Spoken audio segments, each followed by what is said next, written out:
할렐루야. 4월 26일 주일 매일 성경 묵상입니다. 오늘 말씀은 창세기 31장 1절에서 16절의 말씀입니다. 어느 왕이 큰 잔치를 베풀었습니다. 모든 신하들이 화려한 옷을 입고 기쁨으로 참석했는데 그중 한 신하만 유독 얼굴빛이 어둡고 근심에 가득 차 있었습니다. 왕은 그래서 그를 불러서 물었습니다. 오늘은 온 나라가 기뻐하는 날인데 너의 얼굴은 왜 이처럼 어둡느냐? 그러자 신하가 머뭇거리다가 대답을 했습니다. 겉으로는 잔치에 참여하고 있지만 제 마음에는 해결되지 않은 문제와 두려움이 가득합니다. 그래서 기뻐할 수가 없습니다. 라고 했죠. 그때 왕은 조용히 말했습니다. 사람의 얼굴은 그 마음을 숨기지 못한다.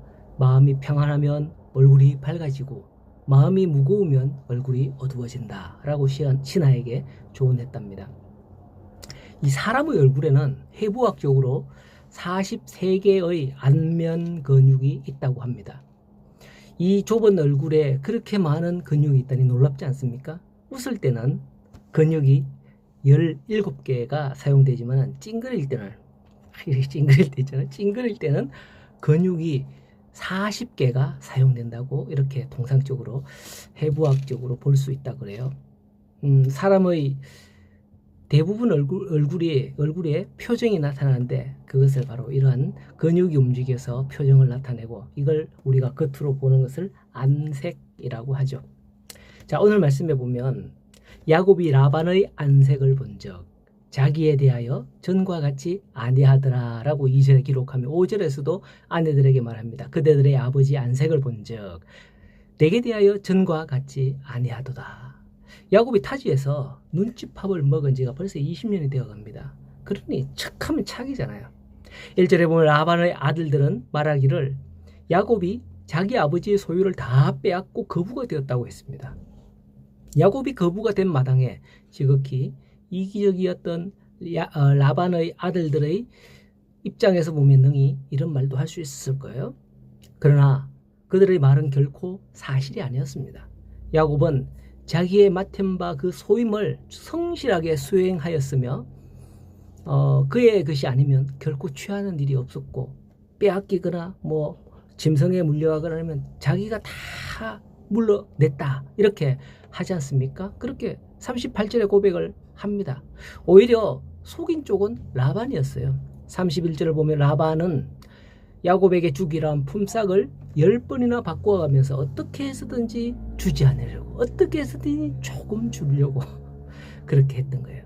그런데도 라반의 아들들은 자신들과 부친의 잘못은 깨닫지 못하고 오히려 야곱을 시기하고 거짓말로 모함하고 있는 거예요.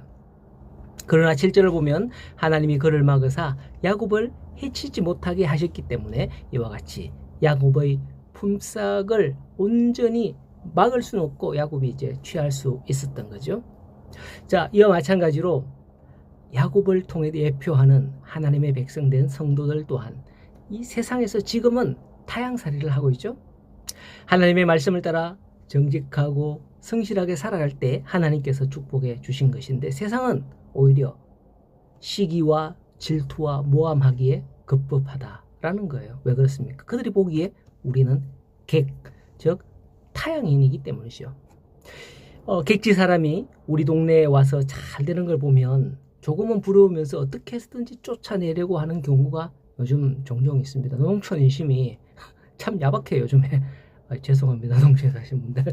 어쨌든 그런 걸 저도 많이 느끼고 특히 이제 외국 국적을 가진 사람이 국내에서 특정 직종에 종사하지 못하도록 하는 그런 법도 있죠.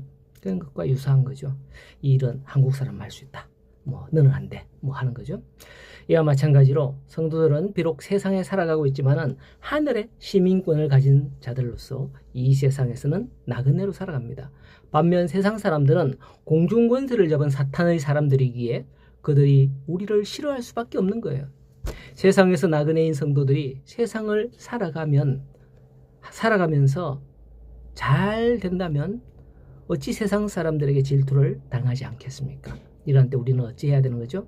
야곱을 보면 그때 야곱은 하나님의 말씀이 기억나게 되고 말씀을 듣게 됩니다. 13절에 나는 베델의 하나님이라 네가 거기서 기둥에 기름을 붓고 거기서 내게 서원하였으니 지금 일어나 이곳을 떠나서 네 출생지로 돌아가라 하였느니라 말씀하죠. 그렇습니다. 성도가 믿음의 결단과 행위를 했던 것은 후에 굉장히 중요한 역할을 하죠. 야곱이 그때 돌베개 했던 것을 세워서 제단을 만들고 기름을 부으며 하나님께 기도했던 것, 그게 무슨 대단한 것이었습니까? 일종의 그냥 뭐 행위, 그냥 잠깐의 서원 뭐 이런 거라고 생각을 할 수도 있어요. 그러나 그것이 생각나게 되고 하나님께서는 그것으로 통해서 너 그때 그렇지 않냐 말씀을 하시는 것이었습니다. 오늘날 우리 성도들도 마찬가지입니다. 하나님께 헌신하고 신앙의 어떤 결과를 고백해 보십시오. 그러면 그게 여러분들의 눈에 보일 때마다 하나님의 은혜, 또 하나님께서 우리에게 주시는 말씀의 증표가 될 수 있습니다.